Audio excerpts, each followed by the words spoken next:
নমস্কাৰ এই মুহূৰ্তত আহি পৰিছে ৰাতিপুৱাৰ কেইবাটাও গুৰুত্বপূৰ্ণ খবৰ। আজি 28 মাৰ্চ অসমৰ লগতে ভাৰতৰ বিভিন্ন প্ৰান্তৰ পৰা ৰাতিপুৱাৰ কেইবাটাও খবৰ একেলগে যুগুতোৱা হৈছে। এই মুহূৰ্তত জনাই আছো এটা গুৰুত্বপূৰ্ণ খবৰ। কলগেছিয়াত ইউডিএফৰ নিৰ্বাচন কাৰ্যালয় মুকলি কৰি হাফিজ ৰফিকুল ইছলামে এটা ডাঙৰ মন্তব্য কৰিছে।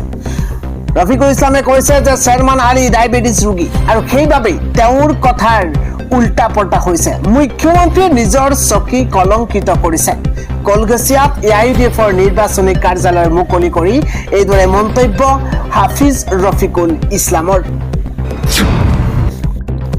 পৰৱৰ্তী খবৰটো হৈছে মুখ্যমন্ত্ৰী হিমন্ত বিশ্ব শৰ্মাই বিজেপি দলটো ধ্বংস কৰিলেই আৰু এতিয়া ইউডিএফৰ মানুহ অগপ দলত সুমুৱাই দিছে।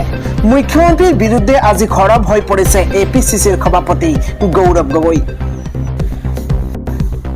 গৌৰৱ গগৈয়ে কৈছে যে হিমন্ত বিশ্ব শৰ্মাৰ অংক এতিয়া জংক পংক, তেওঁৰ চেহেৰা এতিয়া কলা পৰি গ'ল। হিমন্ত বিশ্ব শৰ্মা কংগ্ৰেছত থাকোঁতে কৌশলেৰে শৰৎ শইকীয়াৰ টিকট কৰ্তন কৰিছিল, এই মন্তব্য কৰিছে গৌৰৱ গগৈয়ে। আন এটা খবৰ হৈছে পানী নহলে যেনেকৈ মাছ থাকিব নোৱাৰে, হিমন্ত বিশ্ব শৰ্মাৰ ক্ষমতা নহলে থাকিব নোৱাৰে। যিগৰাকী মুখ্যমন্ত্ৰীয়ে 5 মাহ আগত কৈছিল যে জুবিন গাৰ্গৰ ন্যায় আমি দিম, কিন্তু এতিয়া মুখ্যমন্ত্ৰীয়ে কৈছে ন্যায় চৰকাৰে দিয়ে নেকি। স্বাধীন ভাৰতৰ এইজন কলংক মুখ্যমন্ত্ৰীৰ কথাৰ কোনো মূল্য নাই। নলবাৰীত এইদৰে সৰব হৈ পৰিছে কংগ্ৰেছ প্ৰাৰ্থী অশোক শৰ্মা। পৰৱৰ্তী খবৰ, কংগ্ৰেছক মুকলি সমৰ্থন এইবাৰ আৰছাদ মদানীৰ। হিন্দু মুছলমানৰ ৰাজনীতি নকৰে কংগ্ৰেছে। এটা ব্ৰেকিং নিউজ এই মুহূৰ্তত পলিটিকেল আপডেট জনোৱাৰ চেষ্টা কৰিছো। নিৰ্বাচনৰ প্ৰাকখনত দিল্লীৰ পৰাই বিস্ফোৰণ ঘটাইছে আৰছাদ মদানীয়ে। আৰছাদ মদানীয়ে কৈছে নিৰ্বাচনত কংগ্ৰেছৰ মুকলি সমৰ্থন এইবাৰ আৰছাদ মদানীৰ। হিন্দু মুছলমানৰ ৰাজনীতি নকৰে কংগ্ৰেছে। হিন্দু মুছলমানৰ নামত ৰাজনীতি কৰাসকলক আমি সমৰ্থন নকৰো। হিন্দু মুছলমানক একেলগে লৈ আগবঢ়াসকলৰ প্ৰতি সমৰ্থন থাকিব। মৰম ভাতৃত্ববোধেৰে বুনিয়াদ গঢ়িব লাগে অসমৰ জনতাই। নিৰ্বাচনৰ প্ৰাকখনত দিল্লীৰ পৰাই বিস্ফোৰণ ঘটাইছে আৰছাদ মদানীয়ে। নিৰ্বাচনত কংগ্ৰেছৰ মুকলি সমৰ্থন আৰছাদ মদানীৰ। জনাইছো পৰৱৰ্তী খবৰ, নামনিত শক্তিশালী হৈ পৰিছে কংগ্ৰেছ। এইবাৰ 7 শতাধিক জনতাই একেলগে কংগ্ৰেছত যোগদান কৰিছে। এটা পলিটিকেল ব্ৰেকিং এই মুহূৰ্তত সমষ্টিয়ে আগ্ৰাসী ৰূপত এইবাৰ কংগ্ৰেছ দল। নামনি অসমত শক্তি বৃদ্ধি পাইছে কংগ্ৰেছৰ। 7 শতাধিক জনতাই নিৰ্বাচনৰ পূৰ্বেই কংগ্ৰেছত যোগদান কৰিছে। কংগ্ৰেছৰ আদৰ্শৰ প্ৰতি আকৃষ্ট হৈ 7 শতাধিক নেতাই এবাৰ কংগ্ৰেছত যোগদান কৰিছে। এটা ব্ৰেকিং নিউজ, খিজন গ্ৰামত পুৰুষ মহিলা নিৰ্বিশেষে দলে বলে আহিল কংগ্ৰেছলৈ। যোগদান কৰিয়েই খিজন গ্ৰামত কংগ্ৰেছক জয়ী কৰোৱাৰ লক্ষ্য। সমষ্টি আগ্ৰাসী ৰূপত এইবাৰ কংগ্ৰেছ দল। নামনি অসমত শক্তি বৃদ্ধি পাইছে কংগ্ৰেছৰ। আগবাঢ়িছো পৰৱৰ্তী খবৰ, 6 এপ্ৰিলত হোজাইত নিৰ্বাচনী ৰণডংকা বজাব প্ৰধানমন্ত্ৰী নৰেন্দ্ৰ মোদীয়ে। মনত ৰাখিব, অহা 6 এপ্ৰিলত হোজাইত আহিব প্ৰধানমন্ত্ৰী নৰেন্দ্ৰ মোদী। শিলাদিত্য দেৱ, শিবু মিশ্ৰকে ধৰি মধ্য অসমৰ বিজেপি প্ৰাৰ্থীৰ হৈ নিৰ্বাচনী প্ৰচাৰ চলাব প্ৰধানমন্ত্ৰী নৰেন্দ্ৰ মোদীয়ে। পৰৱৰ্তী খবৰ, বিজেপিয়ে শক্তি দিয়াৰ বাবেই বদৰুদ্দিন আজমলে মিয়াৰ দেশৰ কথা ক'ব পাৰিছে। বদৰুদ্দিন আজমল বিজেপিৰ লগত মিলি আছে বুলি মন্তব্য কৰিছে আৰছাদ মদানীয়ে। আগবাঢ়িছো পৰৱৰ্তী খবৰ, বিধানসভা নিৰ্বাচনৰ প্ৰাকখনতে বিজেপি নেত্ৰী এগৰাকী অংকিতা দত্তৰ বাসগৃহত ভয়ংকৰ চুৰিকাণ্ড। দিন দুপৰতে শিৱসাগৰস্থিত বাসগৃহত চোৰে চলাই চাফাই অভিযান। লোকসভা নিৰ্বাচনৰ সময়তো গুৱাহাটীৰ ৰুক্মিণী গাঁৱৰ বাসগৃহতো হৈছিল চুৰিকাণ্ড। আজি পৰ্যন্ত সেই চুৰিকাণ্ডৰ কোনো সূত্ৰ উলিয়াব নোৱাৰিলে গুৱাহাটী আৰক্ষীয়ে। পৰৱৰ্তী খবৰটো হৈছে যান জঁটৰ প্ৰতিবাদে খলাই পেলাইছে নেপাল। এবাৰ 35 বছৰীয়া প্ৰধানমন্ত্ৰী পাতিলে নেপালত এটা ব্ৰেকিং নিউজৰ মুহূৰ্তত জেনজেটৰ প্ৰতিবাদে খলাই পেলালে নেপালৰ ৰাজনীতি ৩৫ বছৰীয়া বলেন চাহক পাতিছে প্ৰধানমন্ত্ৰী এটা গুৰুত্বপূৰ্ণ খবৰ বিশ্ব পোৱা জেনজেটৰ প্ৰতিবাদে ক্ষমতাচ্যুত কৰিছে পূৰ্ব চৰকাৰক কেপি শৰ্মা অলিৰ চৰকাৰ উফৰাই এবাৰ জেনজেটে গঢ়িছে ইতিহাস পেছাত অভিযন্তা ৰেপ গায়ক বলেন চাহক পাতিছে দেশৰ মুৰব্বী ৪৮ সংখ্যক নেপালৰ প্ৰধানমন্ত্ৰী হিচাপে শপত ল'লে বলেন চাহে শপত গ্ৰহণৰ পূৰ্বেই বলেন চাহে মুকলি কৰিছে ৰেপ সং জেনজেটৰ প্ৰতিবাদে খলাই পেলাইছে নেপালৰ ৰাজনীতি জনাইছো পৰৱৰ্তী খবৰ $1 বিপৰীতে এতিয়া ৯৪.৭৪ টকা ডলাৰৰ বিপৰীতে টকাৰ মূল্য ৰাখে এবাৰ গঢ়িছে অভিলেখ টকাৰ বিপৰীতে ক্ষমা কৰিব ডলাৰৰ বিপৰীতে টকাৰ মূল্য হ্ৰাস পাইছে $1 বিপৰীতে এতিয়া টকাৰ মূল্য ৯৪.৭৪ টকা হৈছে পৰৱৰ্তী খবৰটো হৈছে খোকাবহ দুৰ্ঘটনা একেলগে নদীত ডুবিছে ৭টিকৈ কিশোৰ এতিয়া পৰিয়ালৰ মাজত এতিয়া কান্দোনৰ ৰূপ উঠিছে ক'ত এনে ঘটনা সংঘটিত হৈছে জনাইছো দেশ জোকাৰি যোৱা এক খোকাবহ ঘটনা সংঘটিত হৈছে ৰাম নৱমীত গা ধুবলৈ গৈ মৃত্যু হৈছে ৪টিকৈ কিশোৰৰ একেলগে নদীত গা ধুই থকা অৱস্থাতে ডুবিছিল ৭টিকৈ শিশু এখন গাঁৱৰ ৯টাকৈ ল'ৰা গৈছিল গংগা স্নানৰ বাবে আৰু তাৰ পাছতে নদীত ডুবি ৪টাকৈ কিশোৰৰ অকাল মৃত্যু হৈছে মৃত কিশোৰ কেইজন ক্ৰমে ১৩ বছৰীয়া কুনাল ১০ বছৰীয়া নিহাল ১০ বছৰীয়া ঋষভ আৰু ১৭ বছৰীয়া দীপক মৃতকৰ ভিতৰত কুনাল আৰু নিহাল সম্পৰ্কত ভাতৃ প্ৰয়াগৰাজৰ মাণ্ডা ক্ষেত্ৰত এই শোকাবহ ঘটনা সংঘটিত হৈছে বুলি জানিব পৰা গৈছে ৰাম নৱমীত গা ধুবলৈ গৈ অকাল মৃত্যুক সাৱটি লৈছে ৪টাকৈ কিশোৰ পৰৱৰ্তী খবৰটো হৈছে ৬০ বছৰত কংগ্ৰেছৰ দিনত একো নহল ১১ বছৰতে দ্ৰুত বিকাশ কৰিছে বিজেপিয়ে সৰ্বানন্দ সোণোৱালে মন্তব্য কৰিছে এটা ব্ৰেকিং নিউজ ৬০ বছৰে উন্নয়ন নোহোৱা অসমত এতিয়া বিজেপিয়ে কৰিছে উন্নয়ন বিজেপি ১১ বছৰতে বৰাক ব্ৰহ্মপুত্ৰৰ দ্ৰুতগতিত বিকাশ কৰিলে বৰাক ব্ৰহ্মপুত্ৰক সকলোতে সম উন্নয়ন কৰিছে সবকা সাথ সবকা বিকাশ নীতিৰে হৈছে অসমৰ উন্নয়ন কংগ্ৰেছৰ দিনত ৰাজ্যত একো উন্নয়ন হোৱা নাছিল আমাৰ দিনত টকা ঘুষ নিদিয়াকৈ চাকৰি পাইছে লৰাই ল'ৰা-ছোৱালীয়ে টকা নিদিয়াকৈ চাকৰি লাভ কৰিছে দুৰ্নীতি নোহোৱাৰ বাবেই অৰুণোদয়ৰ ১০০% ধনেই পাইছে ৰাইজে তৃতীয়বাৰলৈ ঐক্যবদ্ধভাৱে বিজেপি চৰকাৰ গঠন কৰক নিৰ্বাচনী প্ৰচাৰ চলাই এইদৰে উদাত্ত ভাষণ দিছে কেন্দ্ৰীয় মন্ত্ৰী সৰ্বানন্দ সোণোৱালে আন এটা খবৰ হৈছে মোৰ গাতো আহোমৰ তেজ আছে কোনে পিঠি বহল কৰে মোৰ ইউনুছ তামুলীৰ মন্তব্য অসমখন মোৰ গাত আহোমৰ তেজ আছে ইউনুছ তামুলীৰ পিঠিটো বহলাবলৈ ইমান সহজ নহয় মই ইউনুছ তামুলী মই খিলঞ্জীয়া এইদৰে মন্তব্য কৰিছে প্ৰয়োজন হলে তেজ দিম প্ৰয়োজনত তেজ লম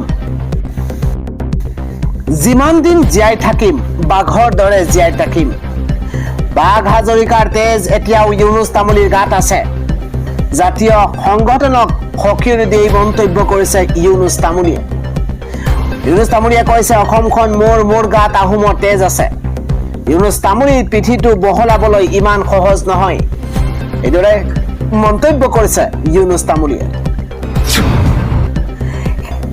আন এটা খবৰ হৈছে শীঘ্ৰেই গ্ৰেপ্তাৰ কৰক ইউনুছ তামুলীক নহলে পৰিস্থিতি ৰক্তাক্ত কৰিব ইউনুছে এটা ব্ৰেকিং নিউজ এই মুহূৰ্তত উজনিক ইছলামিক সংগঠনৰ ঘাটি কৰিব বিচাৰিছে ইউনুছ তামুলীয়ে কোনে মন্তব্য কৰিছে জনাইছো যিটি কথা কৈ অসম ৰক্তাক্ত কৰিব বিচাৰিছে ইউনুছ তামুলীয়ে তাৎক্ষণিকভাৱে গ্ৰেপ্তাৰ কৰক ইউনুছ তামুলীক জেললৈ নিক্ষেপ কৰিব লাগে ইউনুছ তামুলীক শিৱসাগৰলৈ মিয়া আনিম বুলি কয় ইউনুছে নিজক খিলঞ্জীয়া আহোম বুলিও দাবী কৰে ইউনুছ তামুলীয়ে এনে কথা কোৱা ইউনুছ কেনেকৈ মুকলিকৈ ঘূৰিব পাৰে মুখ্যমন্ত্ৰীলৈ বিশেষ অনুৰোধ জনাইছে অসমীয়া যুৱ মঞ্চই অসমীয়া যুৱ মঞ্চই কৈছে উজনিক ইছলামিক সংগঠনৰ গাঁঠি কৰিব বিচাৰিছে ইউনুছ তামুলীয়ে যিটি কথা কৈ অসম ৰক্তাক্ত কৰিব বিচাৰিছে ইউনুছে পৰৱৰ্তী খবৰটো হৈছে খামেনিৰ হত্যাৰ বিৰুদ্ধে উত্তপ্ত এইবাৰ সদন ইৰাণৰ সমৰ্থনত সদনতেই বিৰোধ প্ৰদৰ্শন এটা ব্ৰেকিং নিউজ এই মুহূৰ্তত ইৰাণ জিন্দাবাদ ইজৰাইল মুৰ্দাবাদ ধ্বনি এবাৰ উত্তপ্ত হৈ পৰিছে সদন ইৰাণত হোৱা আক্ৰমণক লৈ কংগ্ৰেছ বিজেপি বিধায়কৰ মাজত তীব্ৰ যুদ্ধ ইৰাণ প্ৰসংগক লৈ ৰণক্ষেত্ৰত পৰিণত হৈছে সদন ইৰাণ প্ৰসংগক লৈ ৰণক্ষেত্ৰত পৰিণত হৈছে এতিয়া সদন খামেনিৰ পোষ্টাৰ দেখুৱাই সদনতে ন্যায় বিচাৰি প্ৰতিবাদ সাব্যস্ত কৰা হৈছে এই মুহূৰ্তত ইৰাণ ইজৰাইলৰ যুদ্ধ শেষ কৰাবলৈ প্ৰধানমন্ত্ৰী মোদীক দাবী জনোৱা হৈছে নেশ্যনেল কনফাৰেন্সৰ বিধায়কৰ প্ৰতিবাদ ইজৰাইলৰ বিৰুদ্ধে কলা কাপোৰ পিন্ধি সদনত উত্তাল একাংশ এনচি বিধায়কৰ প্ৰতিবাদ স্থগিত কৰিবলগীয়া হ'ল সদন এনচি বিধায়কৰ প্ৰতিবাদ স্থগিত কৰিবলগীয়া হ'ল সদন ইৰাণ ইজৰাইলৰ যুদ্ধক লৈ এতিয়া উত্তপ্ত হৈ পৰিছে জম্মু কাশ্মীৰৰ বিধানসভা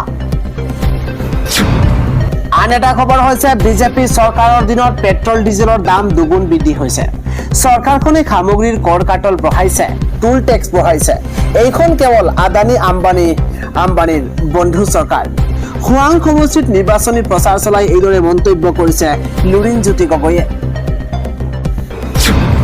এটা খবৰ হৈছে ভাৰতৰ কোনো ৰাজ্যতে পেট্ৰল ডিজেল কম হোৱা নাই কোনোবাই ভুৱা খবৰ বিয়পালে একশন লোৱা হ'ব পেট্ৰল ডিজেলৰ ক্ষেত্ৰত বৃহৎ পদক্ষেপ কেন্দ্ৰীয় চৰকাৰৰ ডিজেলত আবকাৰী শুল্ক প্ৰত্যাহাৰ কৰাৰ বিপৰীতে পেট্ৰলৰ প্ৰতি লিটাৰত আবকাৰী শুল্ক হ্ৰাস কৰা হ'ল 3 টকালৈ এই সন্দৰ্ভত কেন্দ্ৰীয় মন্ত্ৰী কিৰেণ ৰিজিজুৱে মন্তব্য কৰিছে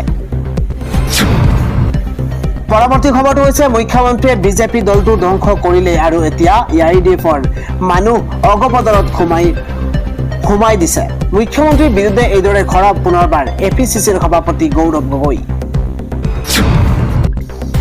পৰৱৰ্তী খবৰটো হৈছে সাৱধান হওক ৰাজ্যবাসী কিয়নো আগন্তুক 8 ঘণ্টা সতৰ্ক হৈ থাকক সকলো আজি অৰ্থাৎ 29 মাৰ্চত ৰাজ্যত প্ৰবল বৃষ্টিপাতৰ আগজাননী বতৰ বিজ্ঞান কেন্দ্ৰৰ ডাঙৰ খবৰ অসমৰ 24খন জিলাত হাই এলাৰ্ট জাৰি কৰিছে বতৰ বিজ্ঞান কেন্দ্ৰই 4খন জিলাত ইতিমধ্যে অৰেঞ্জ এলাৰ্ট জাৰি কৰা হৈছে 20খন জিলাত ইয়েলো এলাৰ্ট জাৰি কৰা হৈছে ডাঙৰ খবৰ বাক্সা বৰপেটা নলবাৰী ওদালগুৰি জিলাত ইতিমধ্যে অৰেঞ্জ এলাৰ্ট জাৰি কৰা হৈছে শ্ৰীভূমি হাইলাকান্দি কাছাৰ ডিমা হাছাও ধেমাজিৰ লগতে লখিমপুৰ শোণিতপুৰ পশ্চিম কাৰ্বি আংলং দৰং কামৰূপ মেট্ৰ তামুলপুৰ বজালিৰ লগতে বঙাইগাঁও চিৰাং কোকৰাঝাৰ গোৱালপাৰা দক্ষিণ খালমৰা মানকাছাৰ ধুবুৰীত ইয়েলো এলাৰ্ট জাৰি কৰা হৈছে ধুমুহা আৰু বজ্ৰপাতৰ সতৰ্কবাণী জাৰি কৰিছে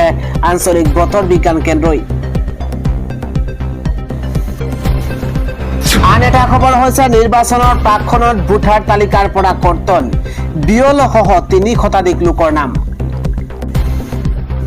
সন্মুখত বিধানসভা নিৰ্বাচন কেৱল অসমতেই নহয় দেশৰ মুঠ 5খন ৰাজ্যত অনুষ্ঠিত হ'ব বিধানসভা নিৰ্বাচন তাৰ পূৰ্বেই ভোটাৰ তালিকা পুনৰীক্ষণ কৰা হৈছে অসমৰ লগতে পশ্চিমবংগতো ভোটাৰ তালিকা পুনৰীক্ষণ কৰা হয় ইফালে পশ্চিমবংগৰ উত্তৰ 24 পৰগনা জিলাৰ বসিৰহাট উত্তৰ বিধানসভা সমষ্টিত ভোটাৰ তালিকাক লৈ বিতৰ্কৰ সৃষ্টি হৈছে মুঠ 340 গৰাকী লোকৰ ভোটাৰ লিষ্টৰ পৰা নাম কৰ্তন কৰা হৈছে কিন্তু আশ্চৰ্যকৰ বিষয় যে নাম কৰ্তন কৰা সকলৰ ভিতৰত আছে অৰ্থাৎ বুথ লেভেল অফিচাৰৰ নাম উল্লেখযোগ্য যে 28 ফেব্ৰুৱাৰী 2026 চূড়ান্ত ভোটাৰ তালিকা জাৰি কৰা হৈছিল সেই সময়ত নিৰ্বাচন আয়োগে পেন্ডিং ৰৈ থকা 60 লাখ ভোটাৰৰ এখন তালিকা কৰিছিল জাৰি ৰাষ্ট্ৰীয় সংবাদ মাধ্যমৰ খবৰ অনুসৰি পশ্চিমবংগৰ সমষ্টিটোৰ এই ভোটাৰ তালিকাত স্থানীয় বিএলঅ মোহাম্মদ শফিউল আলমৰ নাম কৰ্তন কৰা হৈছে। কেৱল বিএলঅ কেইগৰাকী নহয়, তেওঁৰ 3 গৰাকী ভাতৃৰ নামো কৰ্তন কৰা হৈছে ভোটাৰ তালিকাৰ পৰা। ইতিমধ্যে নিৰ্বাচন আয়োগে উচ্চতম ন্যায়ালয়ৰ নিৰ্দেশ মৰ্মে ভোটাৰ তালিকাৰ পৰা নাম কৰ্তন কৰা লোকসকলৰ বাবে এপিলেট ট্ৰিবিউনেল গঠন কৰিছে। যিসকল ভোটাৰৰ নাম কৰ্তন হৈছে তেওঁলোকে 25 দিনৰ ভিতৰত এই ট্ৰিবিউনেলত আবেদন কৰিব পাৰিব। আগবাঢ়িছো পৰৱৰ্তী খবৰ। বিজেপিৰ পৰা বহিষ্কাৰ আন 9 গৰাকীকৈ লোকক। 6 বছৰৰ বাবে বহিষ্কাৰ কৰা হৈছে লোক কেইগৰাকীক। বিজেপিৰ প্ৰাৰ্থীৰ বিৰুদ্ধে প্ৰাৰ্থিত্ব আগবঢ়োৱাৰ বাবে লোক কেইজনক বহিষ্কাৰৰ সিদ্ধান্ত গ্ৰহণ কৰা হৈছে। ৰাজ্যিক বিজেপিৰ সভাপতি দিলীপ শইকীয়াৰ নিৰ্দেশ মৰ্মে কৰা হৈছে বহিষ্কাৰ।